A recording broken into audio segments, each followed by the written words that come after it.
दरगाह में मंदिर होने के दावे के मामले में बड़ा अपडेट सामने आया है। प्रतिवादी बनने वाली अर्जी पर बहस नहीं होगी। वादी और प्रतिवादी पक्ष ने जवाब देने के लिए समय मांगा है। दोनों पक्षों की रिप्लाई को लेकर अगली तारीख को बहस होगी। तो वहीं दरगाह द्वारा 7/11 की अर्जी पर विष्णु गुप्ता ने जवाब दिया। जवाब को पढ़ने के बाद अब बहस होगी। गुप्ता द्वारा दिए गए जवाब को पढ़ने के लिए समय मांगा गया है। तो बड़ी खबर आपको बता रहे हैं, कोर्ट में अजमेर दरगाह मंदिर होने के दावे के मामले में आज सुनवाई हुई है और खबर ये मिल रही है कि प्रतिवादी बनने वाली अर्जी पर बहस नहीं होगी, कोई भी बहस नहीं होगी। इस बीच वादी और प्रतिवादी पक्ष ने जवाब देने के लिए समय मांगा है। दोनों पक्षों की तरफ से रिप्लाई को लेकर अगली तारीख को बहस की जाएगी। आज हमने अपनी ओर से 7/11 का रिप्लाई फाइल कर दिया है और रिप्लाई दिया है। रिप्लाई पे जवाब देने के लिए, काउंटर बहस करने के लिए माननीय अदालत ने समय दिया है। अगली तारीख अभी शाम को ऑर्डर आएगा तो सबको पता चल जाएगी अगली तारीख क्या है। जो है ज्ञानवापी में डिसाइड हो गई है। 7/11 जन्मभूमि, श्री की जन्मभूमि मथुरा, वहां डिसाइड हो गई है। हमारा अधिकार है केस चलने का और केस चलने का। अशोक भाटी हमारे संवाददाता इस खबर पर लाइव ज्यादा जानकारी के साथ जुड़ गए हैं। अशोक, जरा विस्तार से बताइए आज कोर्ट में क्या कुछ हुआ है। जी बिल्कुल, आज सुबह 11 बजे जब सभी परिवादी यहाँ पर पहुंचे थे, उसके बाद 2:30 बजे सुनवाई के लिए समय दिया गया था। 2:30 बजे जब इस सुनवाई के लिए समय दिया गया था, जो विष्णु गुप्ता है उन्होंने अपना जवाब 7/11 को लेकर जो है पेश किया था। विष्णु गुप्ता हमारे साथ है, उनसे जानते हैं किस तरह से इन्होंने जवाब दिया है और अब आगे वाली जो स्थिति है वो क्या रहने वाली है। 7/11 को लेकर जब दरगाह कमेटी और अल्पसंख्यक मामला विभाग ने कहा है कि भाई इस मामले को चलने योग्य नहीं है, खारिज कर देना चाहिए, आपकी ओर से क्या जवाब पेश किया गया? ऐसा है, हमने 7/11 पे साफ जवाब दिया है, ये केस चलने योग्य है। 7/11 श्री की जन्मभूमि में डिसाइड होगी, केस चल रहा है। 7/11 ज्ञानवापी में डिसाइड होगी, बहुत सालों में डिसाइड होगी, तो 7/11 यहाँ खारिज होगी। हमने तमाम बहुत सारे साक्ष्य 7/11 में दिए, जो उन्होंने मुद्दा उठाया, जितने भी उन्होंने बिंदु उठाए हैं 7/11 पे हमारा केस खारिज कराने के लिए, उन सब बिंदु पे हमने जवाब दिया है। और वर्शिप एक्ट की उन्होंने बात की कि वर्शिप एक्ट की सुनवाई सुप्रीम कोर्ट में है, इसलिए खारिज कर देना चाहिए, एक्ट पे लागू करना चाहिए वर्शिप एक्ट। तो मैं ये कहना चाहता हूँ, वर्शिप एक्ट यहाँ, ये दरगाह वर्शिप एक्ट के अंदर आती नहीं। मैं फिर एक बार दोहरा रहा हूँ, वर्शिप एक्ट में जो है पूजा अधिनियम कानून वर्शिप एक्ट है, जिसमें मंदिर, मस्जिद, गिरजाघर और गुरुद्वारा, ये स्थल धार्मिक स्थल है, उसमें आते हैं। और उसमें कहीं पे भी दरगाह या कब्रिस्तान की पूजा पद्धति के बारे में नहीं लिखा, ना उसमें डाला गया है। और दूसरा, इनकी 7/11 खारिज हो, इसके लिए माननीय सर्वोच्च न्यायालय का एक जजमेंट है 1961 का। उस जजमेंट में साफ लिखा है कि दरगाह जो है पूजा पद्धति का स्थान नहीं, नंबर 1। नंबर 2, जो खादिम हैं, जो यहाँ पार्टी बनने अभी आए हैं, उन खादिमों का कोई अधिकार नहीं। चिश्ती ने जो जानकारी दी है कि हम चिश्ती के वंशज हैं, हाँ, तो उसकी भी कोई सही जानकारी नहीं है। खुद दरगाह दीवान कई बार पीसी कर चुके हैं, बोलते हैं कि 250-300 सालों तक ये दरगाह ऐसी ही पड़ी। अशोक, लेकिन चूंकि याचिकाकर्ता खुद विष्णु गुप्ता ही आपके साथ है, उनसे पूछेगा कोर्ट में ये मसला भी उठा कि वो कम पढ़े लिखे हैं और उनकी याचिका का कोई आधार नहीं है, इस पर क्या जवाब देना चाहेंगे वो? तक नॉलेज, जहाँ तक पढ़ा है, वहाँ कहीं पे भी उनकी शादी का जिक्र नहीं है। शादी का जिक्र को लेकर भी सवाल हुए थे। ये जानकारी ये दी गई थी कि आप जो हैं कम पढ़े लिखे हैं, इस मामले में आपको जानकारी नहीं है, जबरदस्ती इस केस को आप लेकर आए हैं, इसको लेकर क्या कहेंगे? ऐसा है, ये जानकारी ठीक है, यहाँ थोड़ा पढ़ा लिखा, कम पढ़ा लिखा ऐसी बात नहीं है। जितना भी मैं उतना तो पढ़ा लिखा हूँ कि हमारा कौन सा धर्म स्थल है, कहाँ हमारा भगवान शिव का मंदिर था, ये तो इतिहास है। इतना तो इतिहास आदमी पढ़ सकता है, और इतिहास इंग्लिश में भी होता है, हिंदी में भी होता है, सब है। यदि कोई व्यक्ति इंग्लिश जानता है तो उसका मतलब ये नहीं है कि वो ज्यादा पढ़ा लिखा है या ज्यादा समझदार है। इंग्लिश एक भाषा है, सिर्फ सिंपल भाषा है, उस पर अगर कौन कितना पढ़ा लिखा है अभी कोर्ट में पता चल जाएगा। कोर्ट में हमारे लोकल वकीलों के साथ साथ सुप्रीम कोर्ट से भी वकील आए हुए हैं और हमेशा डेट पे आते हैं, तो आपको कोर्ट में पता चलेगा कौन कितना पढ़ा लिखा है। पढ़े लिखे की बात यहाँ कुछ नहीं है। मैं यहाँ साक्ष्य बोल रहे हैं, माननीय अदालत को अदालत को लगेगा कि हमारे साक्ष्य ठीक है तो हमारे फेवर में मुकदमा आएगा, तो साक्ष्य तो वहाँ दिए हैं और हमने बहुत अध्ययन कर लिया। भाई हिंदी में भी इतिहास हो सकता है। जो अलग अलग प्रतिवादी बनने के लिए एप्लीकेशन, आज भी 6 एप्लीकेशन जो है वो आई है, कुल मिला के 11 एप्लीकेशन है, उनका क्या आज सुनवाई हुई और उसमें अगर सुनवाई हुई तो क्या रहा, अब उनके लिए डेट हुई? इंटरवेंशन पे कोई सुनवाई अभी नहीं हो सकती, क्योंकि उसका मतलब ही नहीं। सबसे पहले तो जो केस डिसाइड होना चाहिए ना, केस जो 7/11 उन्होंने लगाई हमारे केस खारिज करने के लिए, हमने जवाब दिया है 7/11 खारिज हो, पहले 7/11 डिसाइड हो जाए, उसके बाद इंटरवेंशन पे कोई बात करेंगे। इसीलिए हम इंटरवेंशन पे हम अभी कोई जवाब नहीं दे रहे। जितनी भी इंटरवेंशन आई है सब हमारे पास पहुंच गई है, क्योंकि इंटरवेंशन की अभी जरूरत नहीं। पहले तो केस आगे बढ़े ना, तब तो अशोक, लगातार यहाँ पर 7/11 का जिक्र हो रहा है, जरा चूंकि कानूनी टर्म दरगाह दीवान, आम दर्शकों को बताइए कि 7/11 का जो जिक्र हो रहा है उसका असल में मतलब क्या है? तो यहाँ बता रहे हैं कि जब पहले काम होगा, नोटिस हो रहे हैं, जवाब दे रहे हैं, अब 7/11 पे 7/11 क्या है, लोगों को ये समझ में नहीं आ रहा है। 7/11 केस खारिज करने के लिए लगाई जाती है, क्या है 7/11 पूरे में, क्या इसको लेकर रखते हैं? ऐसा है, 7/11 को रूल 711 कहा जाता है। रूल 711 में केस को खारिज करने के लिए एप्लीकेशन लगती है, वो सेक्शन है 7/11। तो उस सेक्शन के तहत उन्होंने लगाई है, हमने उसमें जवाब दिया है कि 7/11 खारिज हो। हम साक्ष्य और जितने भी तथ्य हैं, सुप्रीम कोर्ट का जजमेंट और वर्षिप और जो पैलेस एक्ट है वो भी हम सब लगा रहे हैं, सब दे रहे हैं। माननीय अदालत को हम संतुष्ट करेंगे, सारी चीजें उनको देंगे, बताएंगे। 7/11 खारिज होगी। अशोक, लेकिन विष्णु गुप्ता ने आज भी तो अपना जवाब दाखिल किया है, उसमें क्या कुछ कहा, जरा उनसे जान लीजिए। मेरा ही मानना है, क्योंकि वो दरगाह नहीं, भगवान शिव का मंदिर है, इसलिए मंदिर है, शिव मंदिर को तोड़कर वहाँ दरगाह बनाई गई। आज आपने समय मांगा है, क्यों मांगा है? क्यों, जब आपने जवाब पेश कर दिया तो समय उन्होंने भी मांगा, आपने भी मांगा? ऐसा है, हमारे सुप्रीम कोर्ट के एडवोकेट हैं वरुण कुमार सिन्हा, वो दिल्ली से आएंगे, इसलिए अभी वो आए नहीं। और हमने जब रिप्लाई दिया उनको 7/11 का, तो उस समय दूसरे पक्ष के जो वकील हैं दरगाह कमेटी के, वो भी कह रहे थे कि हमको अभी पढ़ने के लिए समय चाहिए, इन्होंने अभी दिया है। तो ठीक है, दोनों लोगों में सहमति बन के एक न्यू डेट अभी मिलने वाली, नई तारीख, उस डेट पर दोनों पार्टी तैयारी से आएगी, 7/11 डिसाइड हो जाएगी। हमें उम्मीद है 7/11 खारिज होगी। एडवोकेट हमारे साथ हैं विजय जी, क्या लगता है जो 7/11 दी गई है उसको लेकर, और अब जो एप्लीकेशन लगाई गई है उनको लेकर क्या स्थिति है? CPC के तहत जो हमने जवाब विष्णु गुप्ता जी की ओर से पेश किया था, उस पर दरगाह कमेटी को हमने जवाब दे दिया है, और प्रतिवादी 2 अल्पसंख्यक मंत्रालय और प्रतिवादी 3 ASI उनकी ओर से नई तारीख का इंतजार किया जा रहा है। फिलहाल के लिए बहुत के छोकरवाड़ा पहुंची है ईडी। पूर्व MLA बलजीत यादव के ठिकानों पर रेड पड़ रही है। बलजीत यादव के करीबी विजय सिंह गुर्जर के घर पर ईडी पहुंची हुई है। हालांकि विजय सिंह के घर किसी भी सदस्य के मौजूद होने की जानकारी नहीं मिली है। पूर्व विधायक बलजीत यादव की बेनामी संपत्ति की ईडी जांच कर रही है। 10 ठिकानों पर अब तक जांच पड़ताल हुई, रेड मारी गई। इस बीच एक और बड़ी खबर, अपडेट ये कि दौसा के छोकरवाड़ा भी ईडी पहुंची हुई है। पूर्व MLA बलजीत यादव के ठिकानों पर लगातार ईडी का शिकंजा कस रहा है।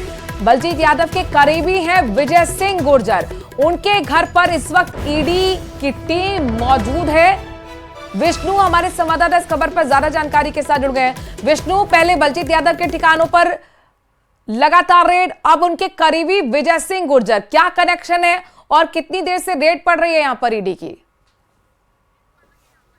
देखिए, करीब अभी शाम के 4 बजे हैं, करीब 8 घंटे का वक्त जो है वो बीत चुका है। लगातार ईडी की जो कार्रवाई है वो लगातार जारी है।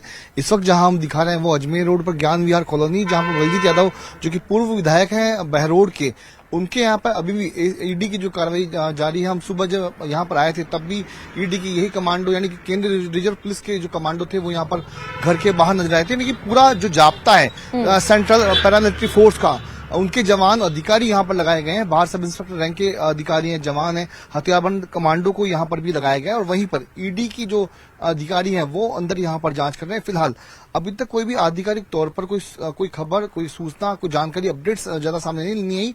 लेकिन सूत्रों के मुताबिक अभी यही कहा जा रहा है कि दौसा, अलवर और जयपुर में 8 जगहों पर, कुल मिला के 10 जगहों पर ये ईडी की कार्रवाई लगातार जारी थी, जिनमें दौसा में एक विजय सिंह नाम के व्यक्ति के यहाँ पे भी ईडी की टीम पहुंची है। लेकिन वहां पर कोई अभी तक किससे मुलाकात हुई है वो अभी तक साफ नहीं हो पाया। और यहीं पर ये ज्ञान विहार का वो घर है जो मैं आपको दिखा रहा हूं कि यहाँ पर स्पोर्ट्स के ठेकों से जुड़ा हुआ मामला है। तो क्या विजय सिंह के पास किसी तरह का कोई ठेका था? बलजीत यादव का कनेक्शन विजय सिंह से है क्या, जिसकी वजह से विजय सिंह के घर पर भी छापे पड़ रहे हैं? देखिए, अभी तक की जानकारी के मुताबिक यही सामने आया था कि बहरोड के विधायक रहते हुए कुछ जो करीब 32 स्कूल थे जहां पर स्पोर्ट्स किट बांटे गए थे, और यह है कि उनको जो करीब 4 फर्म ऐसी थी जिनको विधायक कोष से उनको पेमेंट किया गया था, यानी कि तो बताया जा रहा है कि जो टेंडर हुआ था उनका, उन टेंडरों में कहीं ना कहीं घालमेल हुआ, घपला हुआ, और इसी के अंदर जो मतलब भारी जो आइटम थे उनको बड़ी रेटों में खरीदा गया, खरीद फरोख्त हुई। तो इसीलिए जब इसकी शिकायत ईडी को मिली तो ईडी ने इस पूरे मामले में PML यानी कि prevention of money laundering act के तहत एक मुकदमा दर्ज किया, और उसके बाद आज औचक यानी कि अचानक गोपनीय तरीके से इस ऑपरेशन को अंजाम देते हुए ईडी की टीम अलग अलग जगहों पर पहुंची। उनमें जयपुर में 8 जगह है और वहीं पर दौसा और भरतपुर, इन जगहों अलवर में भी यहाँ पे ये जो है वो कार्रवाई है। तो पूरा जो मामला है वो स्पोर्ट्स किट को महंगे दामों में खरीदना, अलवर और भरतपुर के अलावा माना ये जाए कि बलजीत यादव के जितने और भी करीबी हैं या जो दूसरे फर्म्स हैं, जांच वहां तक आगे पहुंचने वाली है। बिल्कुल बिल्कुल, देखिए पूरे मामले में जयपुर के अलावा दौसा और अलवर 3 जगहों पर 10 ठिकानों पर ये छापेमारी की कार्रवाई चली ईडी के जरिए, और इनमें वो फर्में भी शामिल है जिनके जरिए उनको पेमेंट किया गया, जिनको टेंडर जारी किया गया।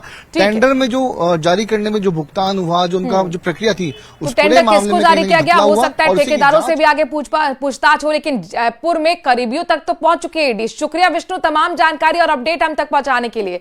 बहरहाल खबरों में आगे बढ़ रहे हैं, जयपुर से बड़ी खबर का रुख कर रहे हैं जहां पर नगर निगम ग्रेटर की कार्रवाई देखने को मिली है। अस्थायी अतिक्रमण हटाने की कार्रवाई की गई, मानसरोवर के मध्य मार्ग पर अतिक्रमण को हटा दिया गया। बड़ी खबर आपको दिखा रहे हैं जहां पर नगर निगम ग्रेटर की ये बड़ी कार्रवाई देखने को मिली है। जयपुर से बड़ी खबर है, अस्थायी अतिक्रमण हटाने की कार्रवाई की गई है।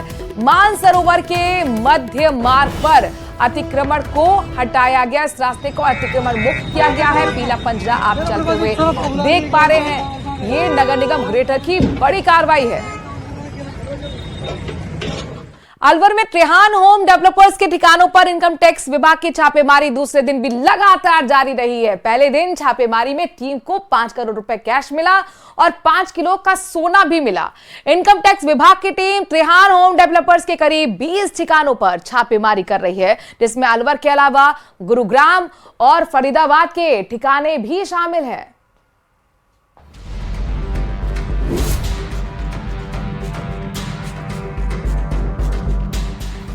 त्रिहान होम डेवलपर्स के ठिकानों पर छापेमारी, 5 करोड़ रुपए कैश और 5 किलो सोना बरामद। अघोषित लेन देन से जुड़े कागजात जब्त। दूसरे दिन भी अलवर समेत दिल्ली NCR में real estate company Trihan home developers के 20 ठिकानों पर छापेमारी की कार्रवाई हुई। टीम को अब तक 5 करोड़ कैश और 4 करोड़ 30 लाख का 5 किलो सोना मिला है। IT टीम को रियल एस्टेट की डील में अघोषित धन के लेन देन के व्हाट्सएप चैट के ब्यौरे भी मिले हुए हैं। साथ ही अघोषित लेन देन से जुड़े कागजात और प्लॉट और फ्लैट्स के बेचने में कैश लेन देन के ब्यौरे से जुड़े कागजात भी मिले हैं। हालांकि दूसरे दिन की कार्रवाई के दौरान मीडिया की आवाजाही पर रोक लगा दी गई है। अधिकारियों के मुताबिक लंबे समय से त्रिहान ग्रुप पर टैक्स चोरी की शिकायतें मिल रही थी। गेट पर जो गार्ड है यहाँ मौजूद है और यहाँ पर जो है गेट बंद कर दिया गया है। अधिकारी जो है अंदर अपने दस्तावेज खंगालने में लग रहे हैं। इसके अलावा जो टीम है वो अंदर बैठ के जो है दस्तावेज खंगाल रही है, साथ में जो प्रॉपर्टी के जो कागजात है उनको भी खंगालने में लगी हुई है। और यहाँ पर ऐसा सुनने को भी मिला है कि यहाँ करोड़ों रुपए की जो वो है मामला वो भी सामने आ रहा है कि या करोड़ों रुपए जो है बरामद होने की भी सूचना मिल रही है। Real estate company Trihan home developers के जिन 20 ठिकानों पर छापेमारी की गई, उनमें अलवर में 7, गुरुग्राम में 7, फरीदाबाद के 6 ठिकाने शामिल हैं। कई टीमें तीनों शहरों में दस्तावेजों की जांच कर रही हैं। कार्रवाई में करीब 50 गाड़ियां और 150 अधिकारियों की टीम ने हिस्सा लिया। इस दौरान कंपनी के सभी डायरेक्टर और अधिकारियों के फोन भी जब्त किए गए। सूत्रों का कहना है कि जांच के दौरान बड़े स्तर पर टैक्स चोरी का खुलासा हो सकता है। हालांकि विभाग की तरफ से अभी तक कोई आधिकारिक बयान जारी नहीं किया गया है। आपको बता दें कि इस IT रेड से 2 दिन पहले अमृत कलश सोसाइटी के एक फ्लैट में रहने वाले आनंद गुप्ता के त्रिहान होम डेवलपर्स के खिलाफ धोखाधड़ी की FIR दर्ज कराई गई थी। 6 दिन पहले शालीमार आवासीय सोसाइटी के अमृत कलश में आनंद गुप्ता के फ्लैट में आग लग गई थी। फ्लैट मालिक आनंद का आरोप था कि फ्लैट में घटिया क्वालिटी की वायर लगाई गई है। इसमें शॉर्ट सर्किट होने से आग लगी। बता दें कि ये सोसाइटी त्रिहान होम डेवलपर्स की सबसे बड़ी सोसाइटी है।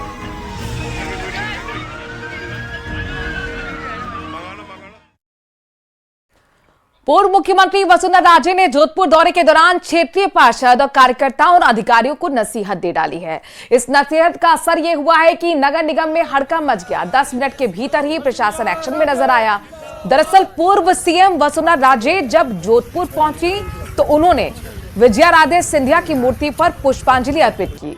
मूर्ति के पास गंदगी होने से वसुंधरा राजे नाराज हो गई, जिसका असर ये हुआ कि 10 मिनट के अंदर ही अंदर नगर निगम के कर्मचारी मौके पर पहुंचे और साफ सफाई शुरू कर दी गई। तो वहीं इस मामले पर वसुंधरा राजे ने कहा कि कल जब मैं यहां से गुजर रही थी तब मूर्ति की हालत देखी थी।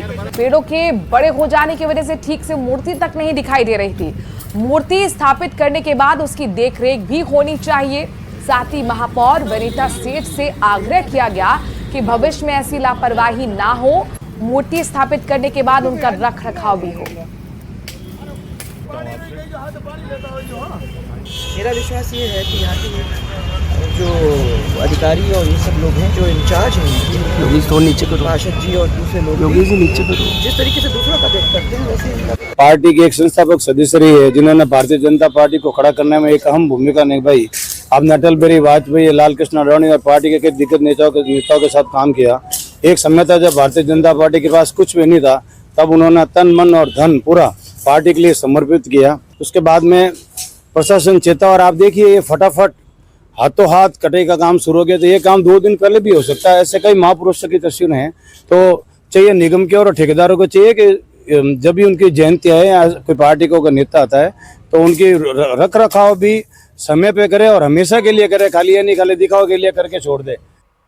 सूबे की भजनलाल सरकार प्रदेश में 1 स्टेट 1 इलेक्शन करवाए जाने की दिशा में कड़े फैसले ले रही है। सरकार की माने तो साल 2025 में एक साथ निकायों और ग्राम पंचायतों के चुनाव करवाए जाने के लिए सरकारी स्तर पर तैयारियां चल रही हैं, जिस पर न्यूज 18 संवाददाता ने सब कमेटी के संयोजक यूडीएच मंत्री झाबर सिंह खर्रा से खास बातचीत की है। देखिए, आदरणीय प्रधानमंत्री जी का मानस एक राष्ट्र एक चुनाव, 1 नेशन 1 इलेक्शन, और राजस्थान सरकार और माननीय मुख्यमंत्री जी का मानस एक राज्य एक चुनाव, 1 स्टेट 1 इलेक्शन। दोनों के पीछे मंशा यह है कि बार बार चुनाव होने से बार बार आचार संहिता लगती है, विकास के कामों में बाधा पहुंचती है, रफ्तार टूटती है। तो जो भी चुनाव होने हो एक बार हो जाए तो फिर जो भी सरकार हो उसको लगातार काम करने का अवसर मिलता रहे, प्रवाह बना, विकास के कार्यों का प्रवाह बना रहे, उनमें किसी प्रकार की रुकावट नहीं है। ये इस विचार के पीछे मूल धारणा है और इसी धारणा को लेकर इस पर मंथन चल रहा है। डिडवाना पुलिस ने साइबर शील्ड अभियान के तहत अब तक 101 मोबाइल फोन बरामद किए हैं, यानी कि 101 मोबाइल बरामद किए जा चुके हैं। इनकी कीमत करीब 21 लाख रुपए बताई जा रही है। इन मोबाइल्स को उनके असल मालिकों को सुपुर्द कर दिया गया है। अपने खोए हुए मोबाइल पाकर लोगों के चेहरे खुशी से झूम उठे। इन गुमशुदा मोबाइल फोन को यूपी, एमपी, गुजरात, दिल्ली, हरियाणा, राजस्थान के अलग अलग जिलों से बरामद किया गया है।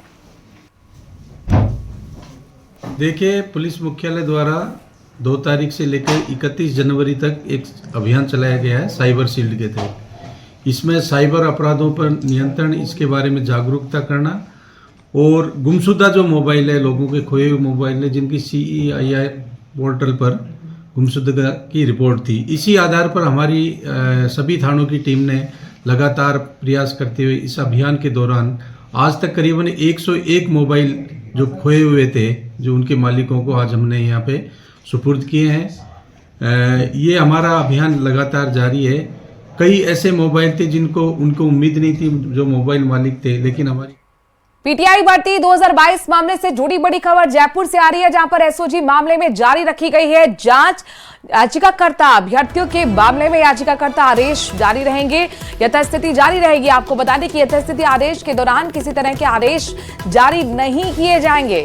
याचिकाकर्ता को भी मामले में एडिशनल एफिडेविट पेश करने के आदेश दिए गए हैं। जस्टिस समीर जैन की एकल पीठ ने यह आदेश दिया। मामले में अगली सुनवाई 3 फरवरी को तय की गई है।